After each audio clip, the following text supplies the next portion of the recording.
Today we're reading from Canto 10, chapter 54, text 15 through 22. We've been requested to only chant the slokas and the translations because there are 8 verses to cover today. And the last verse, 22, we will chant together. Text 15. Adunapi vayam sarve virayutapa parajita fagutantrair yadubi Kṛṣṇa palitai. Translation. And now all of us, great commanders of military leaders, have been defeated by the Yadus and their small entourage, who are protected by Kṛṣṇa. Text 16. Ripavo jigyur aduna kala atmanusharini tadavayam vijeshyamo yada kala pradakshinaha. Translation. Now our enemies have conquered because time favors them. But in the future, when time is auspicious for us, we shall conquer. Text 17. Shri Sukha uvacha evam prabodhito mitrais chaidyogat sanugapuram hata shesha punashtepi yayusvam svam puram nripaha. Translation. Sukadeva Goswami said, thus persuaded by his friends, Shishupal took his followers and went back to his capital. The surviving warriors also returned to their respective cities. Text 18. Rukmitu rakshasodvaham Kṛṣṇa dvir asahan svasu prishtaton vagat mat Kṛṣṇam akshohinya vrito bali. Translation. Powerful Rukmi, however, was especially envious of Kṛṣṇa. He could not bear the fact that Kṛṣṇa had carried off his sister to marry her in the Rakshasa style. Thus he pursued the Lord with an entire military division. Text 19 through 20. Rukmya marshi susamrabdha Shrinvatam sarvabhubhujam pratijagye mahabahur dangshita sarasana ahatva saramare Kṛṣṇam apratyuha charukminim kundinam na pravekshyami satyam etad bravimiva. Translation. Frustrated and enraged, mighty armed Rukmi, dressed in armor and wielding his bow, had sworn before all the kings, I shall not again enter Kundina if I do not kill Kṛṣṇa in battle and bring Rukmini back with me. I swear this to you. Purport. Rukmi spoke these angry words and then set off to pursue Lord Kṛṣṇa, as described in the following verses. Text 21. Ityuktva ratam aruya saratim prahasatvaraha Shodayashvan yatha Kṛṣṇa tasya me samyugam bhavet. Translation. Having said this, he had mounted his chariot and told his charioteer, "Drive the horses quickly to where Kṛṣṇa is. He and I must fight." Now text 22 we will chant responsively. Adyaham nishtarabhanair Gopalasya sudurmate Neshye virya madamyena Svasame prasabam hrita Adyaham nisitarbanair Gopalasya sudurmate Neshye virya madamyena Svasame prasabam hrita Adyaham nisitarbanair Gopalasya sudurmate Neshye virya madamyena Svasame prasabam hrita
Matajis?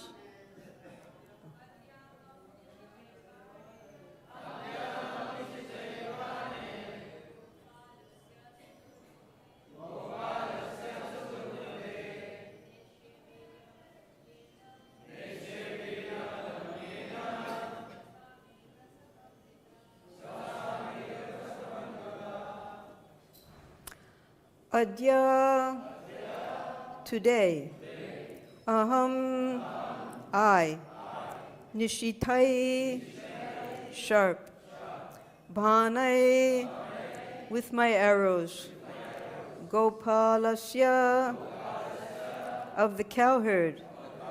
Sudurmate, whose mentality is most wicked. Neshye, I will remove. Virya, in his power. Madam, the intoxicated pride. Yena, by which. Svasa, sister. Me, my. Prasabam, violently. Rita, abducted. Translation. This wicked-minded cowherd boy, infatuated with his prowess, has violently abducted my sister, but today I will remove his pride with my sharp arrows. We can repeat. This wicked-minded cowherd boy,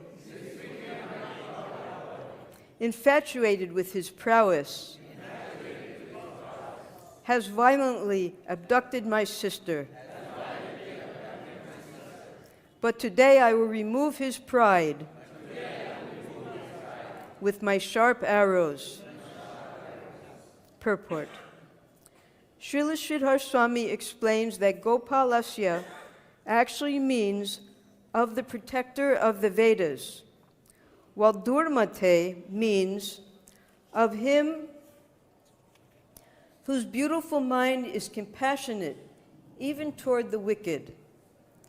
Srila Vishwanath Chakravarti adds that the real meaning of what Rukmini said is that today, fighting with Lord Kṛṣṇa, Rukmi would relieve himself of his pretensions to being a great hero. Om Ajnana-timirandasya Jnananjana Salakaya Chakshurunmilitam Jena Tasmai Shri Gurave Namaha Shri Chaitanya Manobishtam Stapitam Jena Bhutale Swayam Rupa Kadamayam Dadati Svapadantekam Namo Om Vishnu Padaya Krishna-pṛṣṭhaya Bhutale Srimate Bhaktivedanta Swami Iti Namine Namaste Saraswati Deve Gauravani Pracharine Nirvishesha Sunyavadi Paschatya Deshatarine Jai Shri Krishna Chaitanya Prabhu Nityananda Shri Advaita Gadadhar Shivas Arigor Bhaktavinda Hare Krishna, Krishna Krishna, Hare Hare, Hare Rama, Rama Rama, Hare Hare. Here we have a picture of Srila Prabhupada enjoying this Leela, laughing, clapping his hands, watching the Vaikuntha players at New York, 1972. They performed this exact Leela.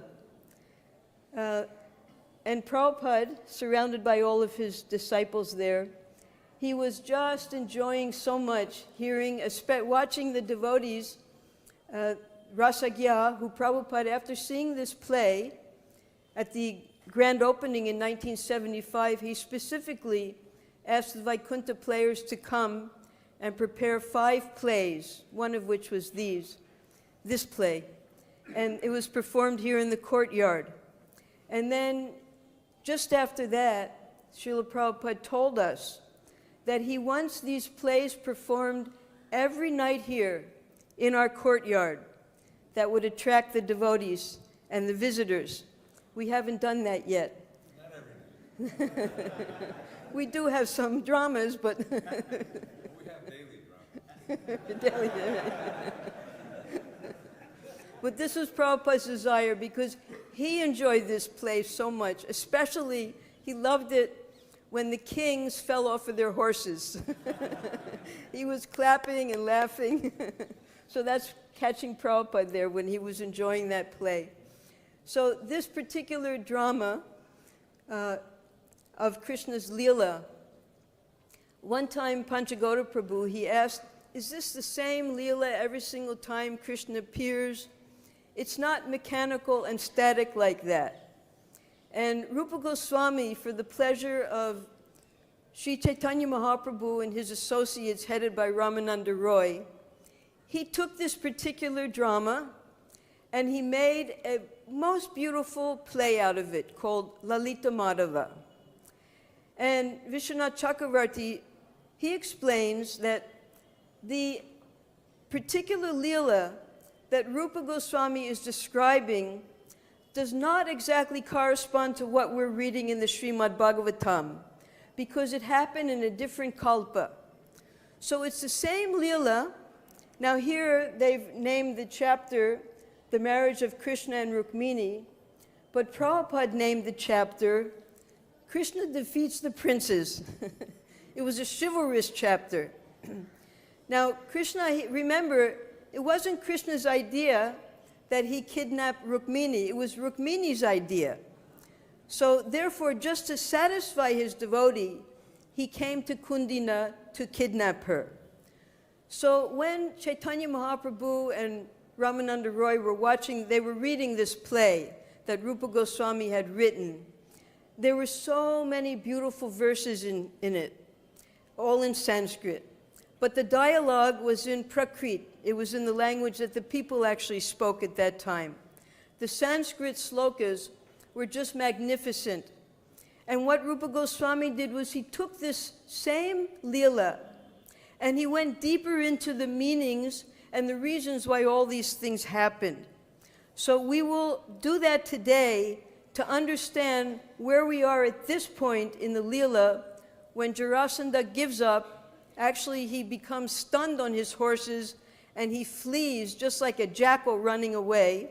And at the same time, the other kings mentioned by Rupa Goswami, such as Dantavakra, he started to wail when he saw Balaram's army. And the other kings, they hid like ants in holes. They were so afraid when they saw the small entourage of Balaram against all of their Akshohinis. Also, Rukmi, he took a whole Akshohini with him, and Balaram routed that while he personally went to fight with Kṛṣṇa. And we know what Kṛṣṇa did to him. He just took some old pieces of cloth and tied him up, just to further insult him. So first let's understand some of these characters. For instance, we know that Kṛṣṇa took birth, appeared as a son of Devaki in Mathura. Now Vasudeva, he had one sister named Prita, who later became Kunti, and her sons were the 5 Pandavas. And then he had another sister named Shrutashrava, and she was married to the king of Kashi. And just as when Kṛṣṇa appeared, he appeared with how many arms? He had 4 arms. And his mother, out of fear of Kamsa, said, "Could you please remove your extra arms? I don't want him to know that you're the Supreme Lord," although we know. The other sister, Shrutashrava, when she gave birth, she also gave birth to a baby with not only 4 arms, but he had 3 eyes. Now, they didn't have the transcendental vision that Vasudeva and Devaki had. They wanted to just throw the baby out, discard him. But a voice came from the sky, the Akashvani, and said, "No, this is not his time. Whoever you place this baby on the lap of, and his 2 extra arms and eye falls off, he will be the one who also kills this child." So anytime someone came to the house, the palace, immediately the mother would come and place the baby on the visitor's lap, waiting to see if the arms would fall off, because they had this monster as a baby. And when Rohini, Devaki heard that their sister-in-law had given birth to a baby, they went to see her. Kṛṣṇa, Balaram, Rohini, Devaki, they all went there to see the new baby. And everyone put the baby on his lap, but Kṛṣṇa refused. And the mother said, "This is your cousin, please, love him." So Kṛṣṇa very reluctantly put the baby on his lap. The 2 arms fell off, the eye disappeared. And then she was struck with fear. Now I have my normal baby, but you're going to be the one to kill him.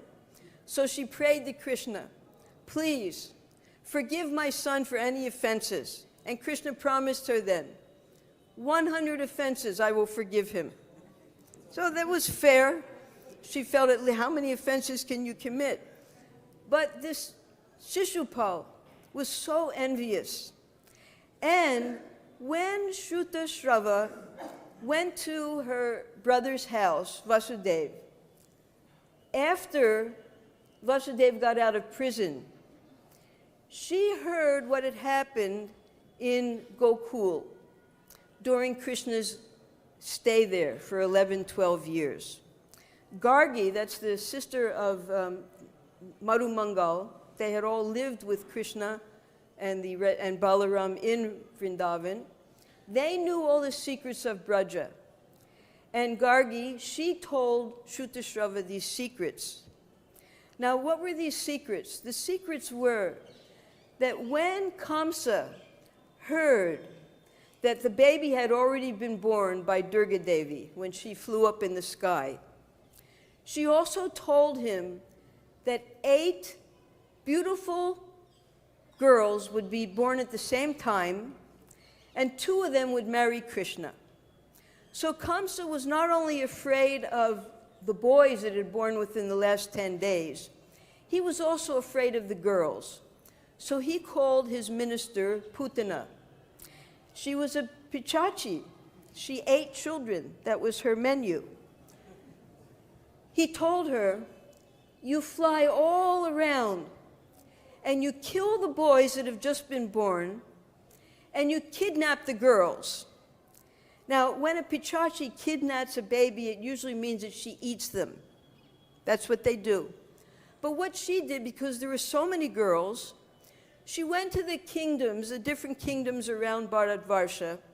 She kidnapped the girls, and as she flew up in the sky, she would drop them on Govardhan Hill, because it was so high there.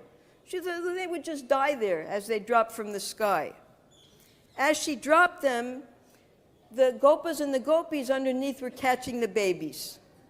So all these princesses the Putana was collecting and kidnapping were being dropped in Braj. At the same time, this is all described by Rupa Goswami so we can understand this Leela better. We've heard of Mount Meru, which is the biggest mountain.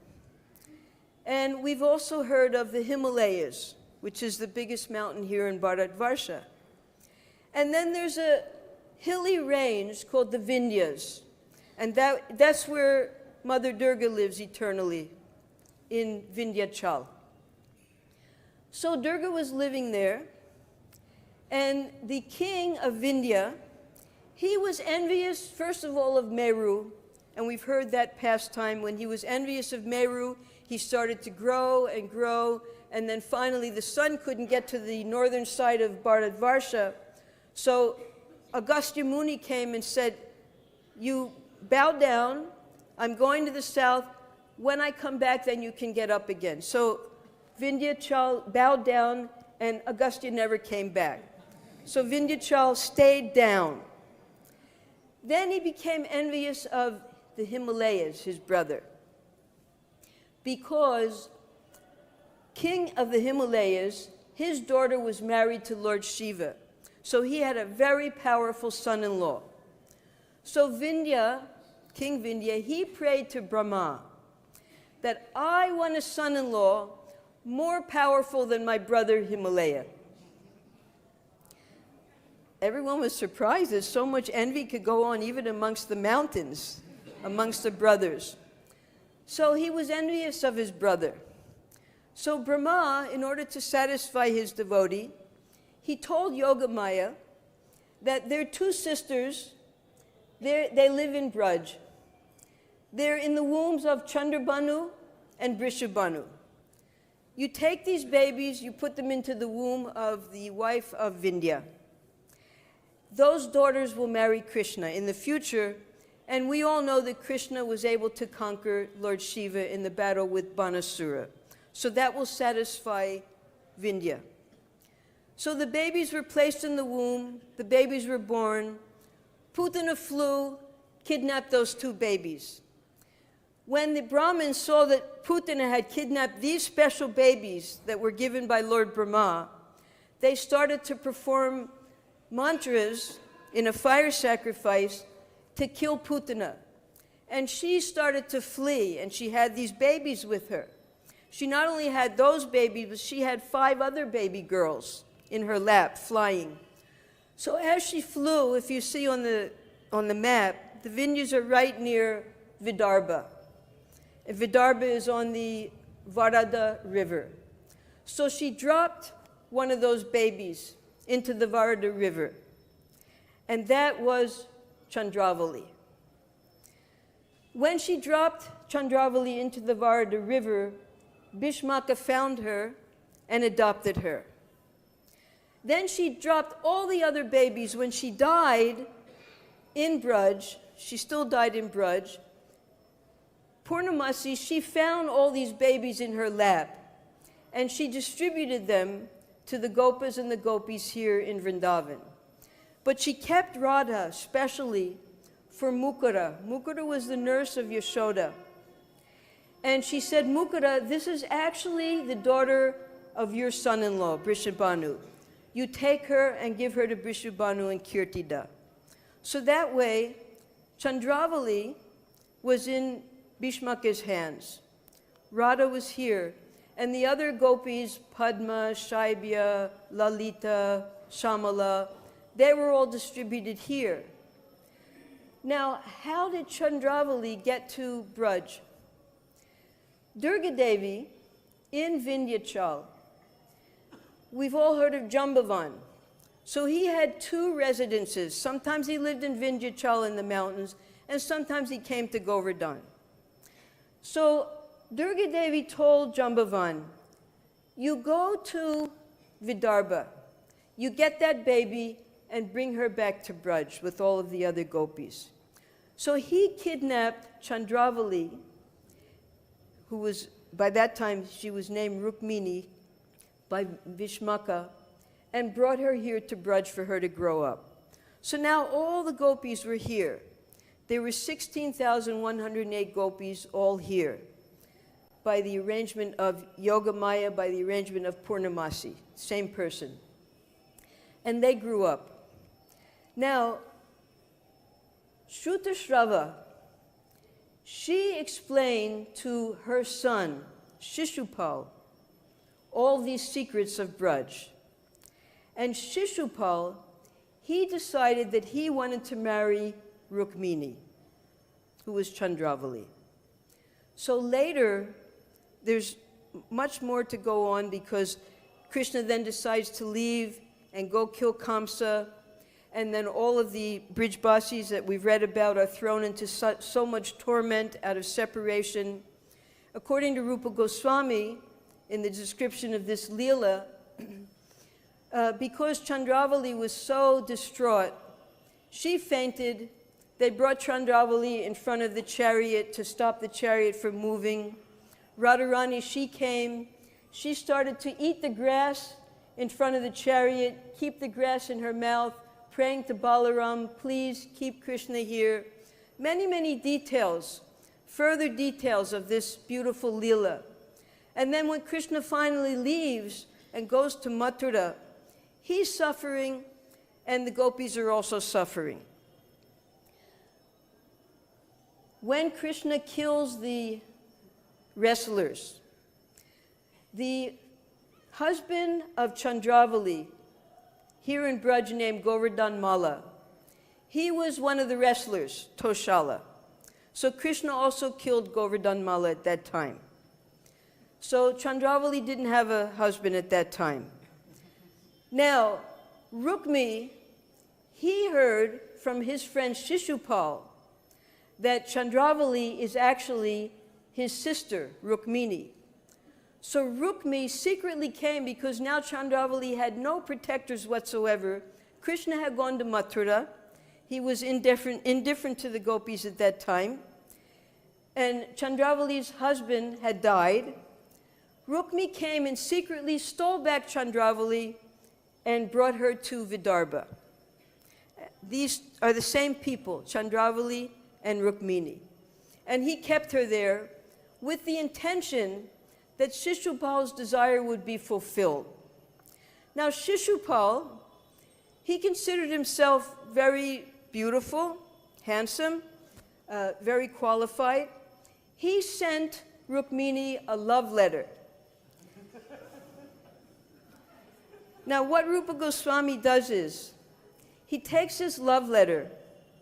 I'm just going to read the Sanskrit because it's very beautiful. This is the letter he wrote. Pranayo Damagosha Nandani, that I am the beloved son of Damagosha. That was his father's name. Shishupali Tava Yovananchiti. I'm very handsome. My name is Shishupal. Naradeva Vare Shrutashravo, that I am the heart, because amongst all men I am the greatest king. I am the heart's joy of my mother, Shrutashravo. Hridayanandi Gune Vijrimbatam. May your love for Shishupal increase. So this was the love letter he sent to Rukmini. Now Rukmini, Chandravali, she changed 5 letters in this same letter and sent it back to Shishupal. Now this is what she wrote. Pranayo Mama Gosha Nandane. May my love for the skillful cowherd, the youthful son of a cowherd, the best of all devotee, the devatas, Pashupale Tava Yovananchite, Paradeva vare bhuta shravo, whose qualities, just on hearing them, hridayanandi gune virjimbatam, give bliss to the heart, increase forever. So this is her response to Shishupal's love letter. She openly admitted that she loves the son of a cowherd boy. Who's that? Everyone knew. It was Kṛṣṇa. Now when Shishupal got this letter, he immediately told his best friend Rukmi that this is the letter I got from her. We have to be careful. So Rukmi, that was when he called all of the kings, because now that his sister had admitted that she loved Kṛṣṇa, he expected Kṛṣṇa was going to come and take her during the Svayamvara. So he called all the demoniac wicked kings to come to Vidarbha for this wedding. That was why all the kings were there, because of this letter. Now, not only did he do that, Rukmi had 4 brothers. There were 5 brothers. He was the eldest, so all the brothers, they followed, just like with Duryodhana. Whatever Duryodhana did, they followed behind him. Rukma Bahu, Rukma Kesha, Rukma Rata, Rukma Mali, they all followed. So they were all determined that Rukmini would marry Shishupal. And Rukmi, just to make sure it's going to happen, he started a yajna to Chandrabhaga. Chandrabhaga is the same form of Durga Devi that Rukmini was going to worship just before the Swayamvara, when Kṛṣṇa kidnapped her. So he offered 10 million offerings of ghee. He made a pit with this ghee and the fire sacrifice so big that you could fall into it. So when Rukmini was coming to offer her prayers to Chandrabhaga, there was no sign of Kṛṣṇa yet at the time. Sunanda hadn't yet come back, and she was looking everywhere for Kṛṣṇa. Kṛṣṇa hadn't yet come. Now, in this drama that Rupa Goswami writes, he explains that Kṛṣṇa actually, because Kṛṣṇa came with his 4 arms so everyone could recognize him, and he brought Garuda with him. And they were looking for a way to enter into the temple to get Rukmini. They saw that all of the soldiers, all of the kings were guarding. Kṛṣṇa says to Garuda that all the umbrellas from the chariots and of the kings, they looked like the hoods of Takshak in the sky. You can't even see the sun, there's so many umbrellas. Garuda told Kṛṣṇa, I just have to flap my wings once and they'll all flee, because of that rivalry between Garuda and the snakes. So Kṛṣṇa was thinking, how am I going to enter and get Rukmini? So he remembered that when he was in Braj, we sometimes see this, Kṛṣṇa and Balaram, they wear these dancing skirts, right? They dance. And he used to do that here in Vrindavan. He would dance with his friends and put on dancing skirts. So he donned a dancing skirt, and he looked just like a dancer. So did Garuda. And they entered into the temple to get Rukmini. Rukmini, in the meantime, not seeing Kṛṣṇa because he was in disguise, she decides to give up her life by throwing herself into the very fire pit that Rukmi had made. And Garuda, he sees Rukmini, he says, my lord, look at this beautiful young maiden. You have to take her. So Kṛṣṇa looks at her and realizes that this is actually Chandravali. He knew who she was. I must take her, because all of the other gopis, Radharani and Vishaka, they had drowned themselves in the Jamuna and gone to the sun planet. Lalita, when she saw that her 2 best friends had died, she had gone to the top of the Govardhan hill, jumped off, it was very high at that time, to kill herself. Jambavan was flying by. He captured her and brought her to his cave. This is described later in Vidagdha Madhava, Lalita Madhava, excuse me. The 16,100 gopis who were worshipping Katyayani, Gargamuni, he suggested to them, you continue to worship Katyayani in the form of Kamakya. And while they were worshiping Kamakya, Narakasura came and kidnapped them all. Now there were 5 gopis left then. That was Shaibya, Padma, a few of the others, Shamala, Bhadra, that's it, those 4. They were told by Narada Muni, who came in to add more excitement to this, they were told, Narada Muni told the fathers, the kings of these princesses, that these are your daughters, you come and get them. So they came and got them. And those 4, Padma became Satya, Nagnajiti, Shamala became Lakshmana, Bhadra remained as Bhadra, and Shaibya became Mitravinda. So now everything was getting set up by Rupa Goswami in this play. Why? The purpose was that in the pain of separation, there would be union now by the marriage of Kṛṣṇa to all the gopis in their counter forms in Dwarka as the queens. So one by one, the first queen being Chandravali, he would marry her now. Now here we have a crux point, because Kṛṣṇa has actually stolen Rukmini at this point by her request. Rukmini is helping him, she's going along with him, and Rukmi is following behind. Now Rukmi was so boastful that not only at this time, but even later, at the time of the Battle of Kurukshetra, he offered, because time had gone by, Pradumna was born, and Pradumna married Rukmavati on the request of Rukmini. Rukmini convinced Rukmi to marry his daughter to her son. They had a son, Aniruddha. Now is the grandson's turn. Aniruddha was going to marry the granddaughter of Rukmi. So time had gone by. And when it was time for the Battle of Kurukshetra, Rukmi, because of his sister being married to Kṛṣṇa, he offered to fight on the side of the Pandavas. But because he was so boastful, and because of the past history, they refused him. They wouldn't let him fight on their side.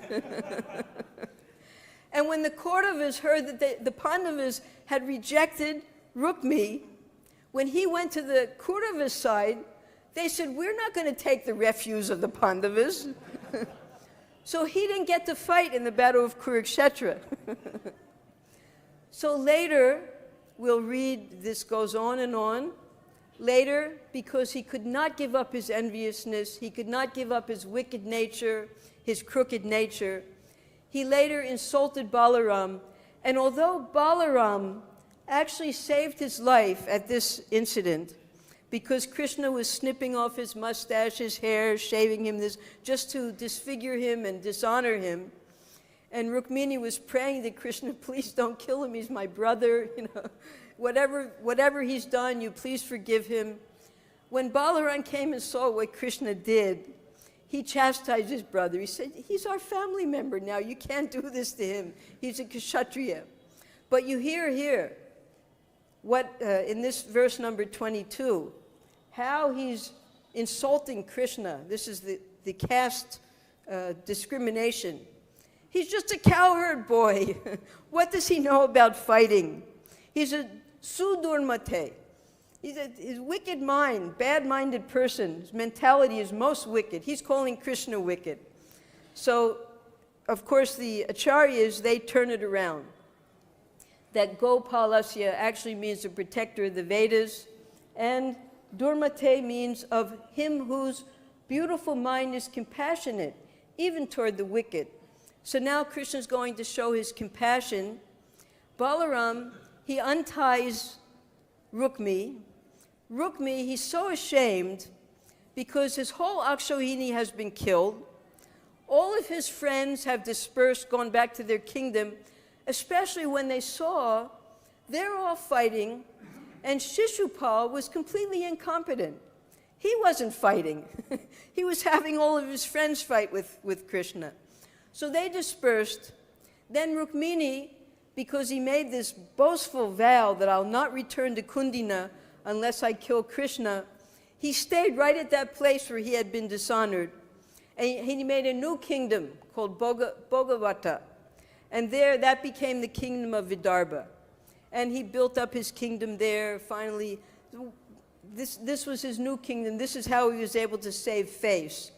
So when he finally, at the time of the marriage of his granddaughter to Aniruddha, then when Balaram came, such an arrogant, wicked fool, he even insulted Balaram at that time. And Balaram, he wasn't going to tolerate any more insults. So, boom, he killed Rukmi. Then he didn't have Kṛṣṇa kill him. He personally killed him. And Shishupal, we know what happened to Shishupal.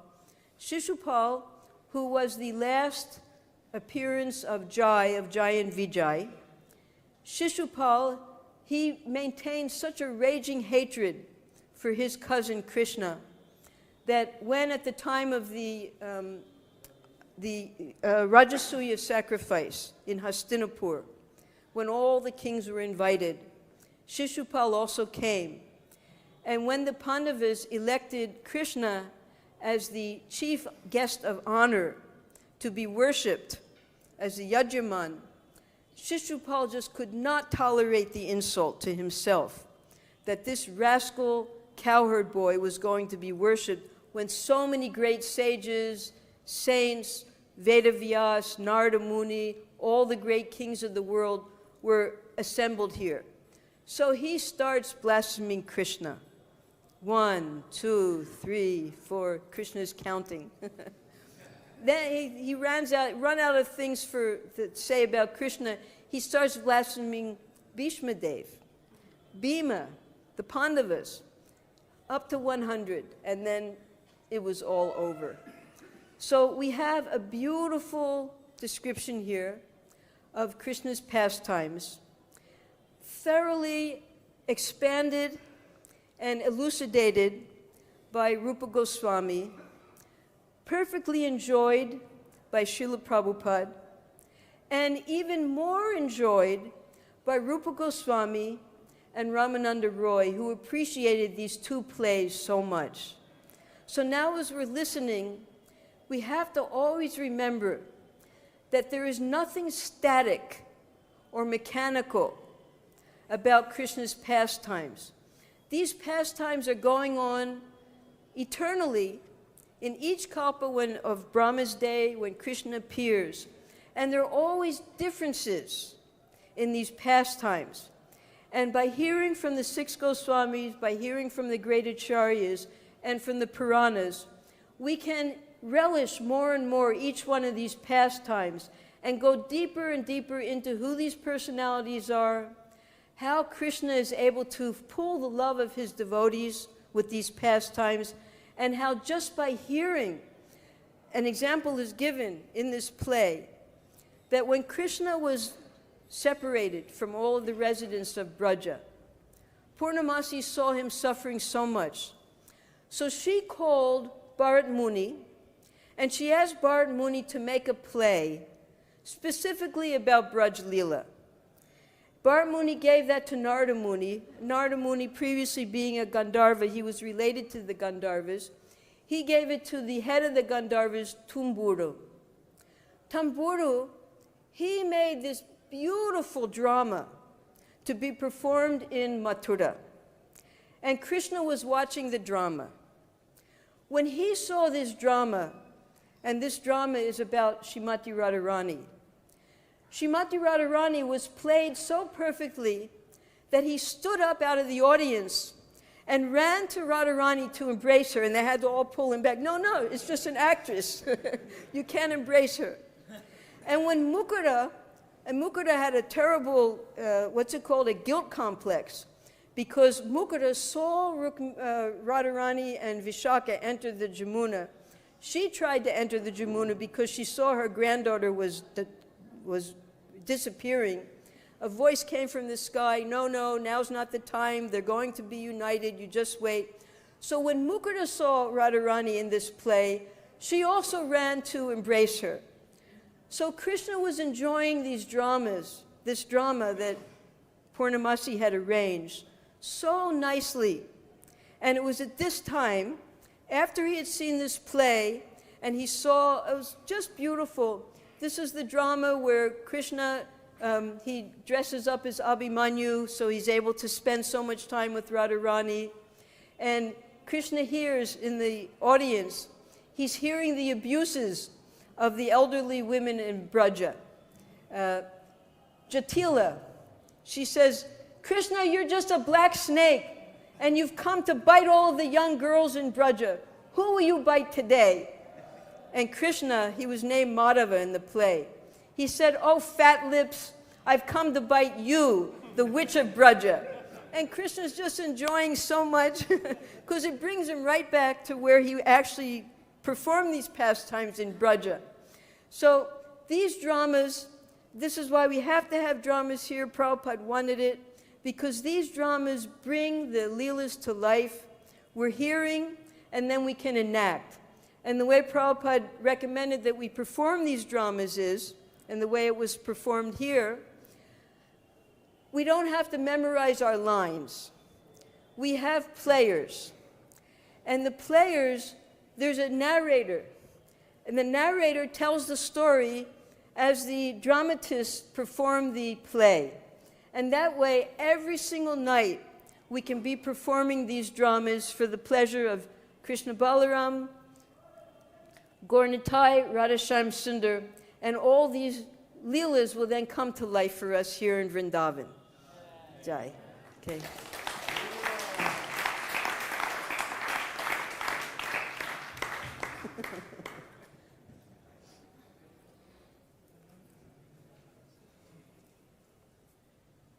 Chaitanya Mahaprabhu was considered a sentimentalist, just drama, chanting, dancing, while he was lacking in logic and reason and study of philosophy. So how much should we, weigh it out? What percentage should be utilized for understanding the philosophical, shastric, more technical understandings, and you're just hearing stories and names and leelas? Yes, in the people's brain substance is so reduced that they're taught by stories. That was why Vedavyasa specifically wrote the Mahabharata in story form, where the philosophy is presented in story form. And Srimad Bhagavatam is also many, many stories connected together, because the common people, and Vedavyasa being so merciful, he wanted everyone to understand the highest truths of the Vedas. By presenting these stories in these philosophical truths in story form, even the simplest people such as ourselves could understand these philosophical truths. So this is a special compensation for us in Kali Yuga, that we learn the philosophy side by side with hearing these attractive stories. Because if we were to study the Vedanta Sutra, have you ever read the Vedanta Sutra? Only Srimad Bhagavatam. Yes, exactly, because that is the commentary of the Vedanta Sutra. So we were given Srimad Bhagavatam to study because we don't have the brain substance to properly understand the philosophical sutras, such as in the Vedanta Sutra. Okay. I agree, I don't have the brain substance. Any more questions?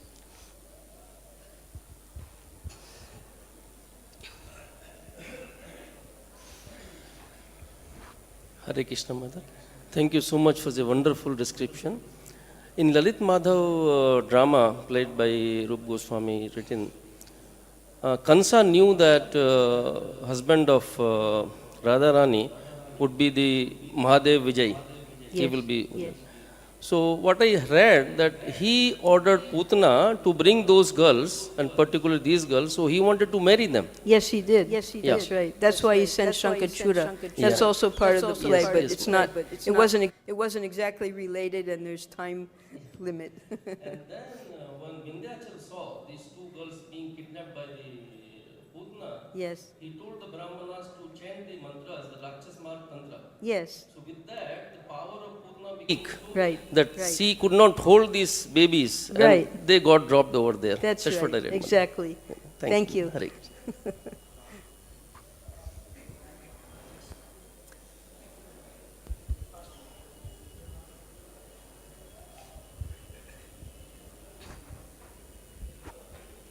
Hare Krishna. Thank you very much for captivating Krishna Katha. In Vedic culture, we can see these examples in Bhagavatam, how the future husband is kidnapping the wife. And the question is, what would happen to this hero who's trying to kidnap the wife, but he doesn't succeed? Yes. So that's basically, there is no... They don't have any stories like that in the Srimad Bhagavatam. Okay. Because the two kidnappings of primary interest are the kidnapping of Rukmini and also the kidnapping of Subhadra. And we heard a few days ago, Malati Mataji, she was describing that wasn't actually in this case also, it wasn't a kidnapping. They were eloping.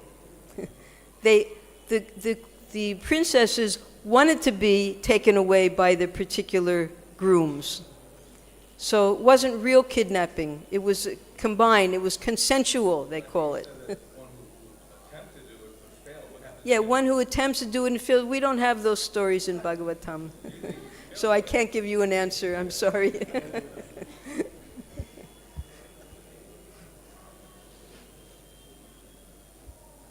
We saw what happened to Ravana when he attempted to kidnap Sita Devi. What happened to him? His entire kingdom was burnt to ashes. He died. All of his sons died. Everyone died. So that's what happens when you attempt and you fail. All right. No more questions? All glories to Srila Prabhupada. Hare Krishna. Jai.